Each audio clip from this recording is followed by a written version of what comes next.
Ako po si kapatid na Nancy B. Perico mula sa lokal ng Giginto, distrito ng Bulacan West. Ang tungkulin ko po sa finance.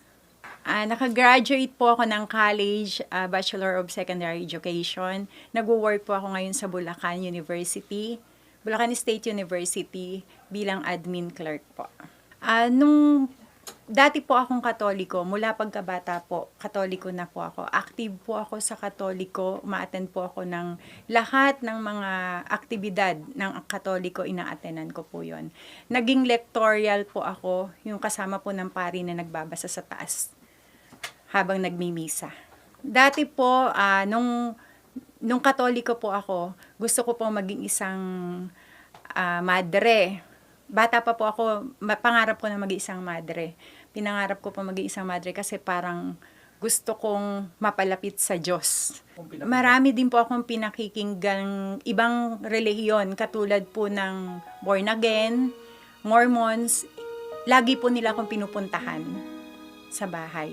Meron po akong hinahanap. Hindi po nila ako na akit or naakay dahil hindi ko po alam kung anong hinahanap ko sa isang relihiyon noong time na yon.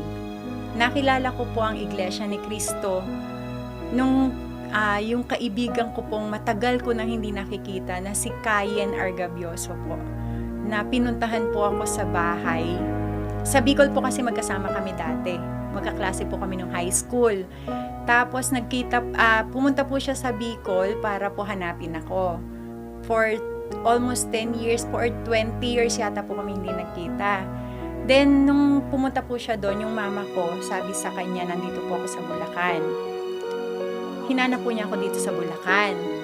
Nung nagkita po kami, lagi na niya ako ini-invite. Ini-invite na lumabas, kumain. Kung saan po siya pupunta, lagi niya akong sinasama. And one time po, na sa lagi naming paglalabas, dinadaan po niya ako lagi sa Iglesia ni Cristo, yung church po ng Iglesia ni Cristo. Every time po niya akong isasama lumabas, dinadaan po niya ako lagi doon. Lagi po niya akong ini-invite na sumama sa kanya para umattend ng mga aktibidad katulad ng sa doktrina at sa mga aktibidad po na ginagawa ng Iglesia ni Cristo sa mga kapilya sa iba't ibang lugar po. Lagi po niya akong sinasama.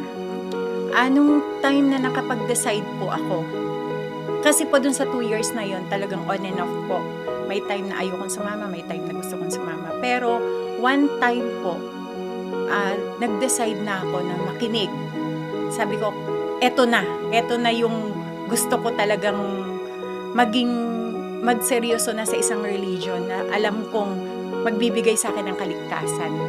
Doon ko po na-realize na maraming bawal pala noong time na nasa Katoliko po ako. Hindi po dapat pala kumakain ng dinuguan, hindi po dapat sumamba sa mga rebulto, hindi uma-attend ng kung ano-anong fiesta. Yun po, marami po palang mga maling ginagawa nung time na nasa Katoliko po ako. Nasabi ko po na mali po yung ginagawa sa Katoliko at tama po yung dito sa Iglesia ni Cristo. Base po dun sa Bible. Yun po ang aming pinaniniwalaan at yun po talaga naman ang tama. Nung time po na yon, ang anak ko po, hindi pa po sila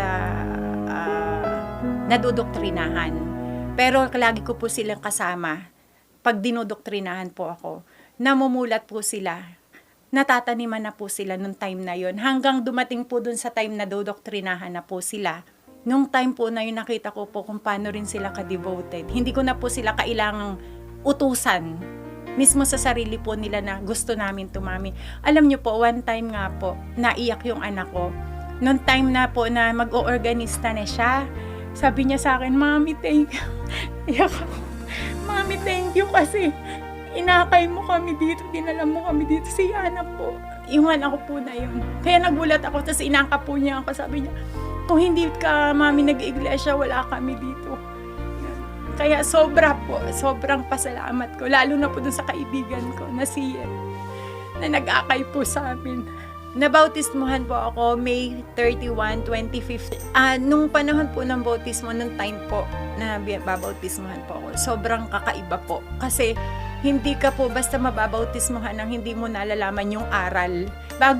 Marami pong pinagdadaanan, hindi po yung gusto mong pumasok sa iglesia, bautismo agad, hindi po. Kailangan nyo muna pong malaman yung aral at kailangan nyo pong isabuhay bago po kayo matanggap bilang iglesia po ni Kristo.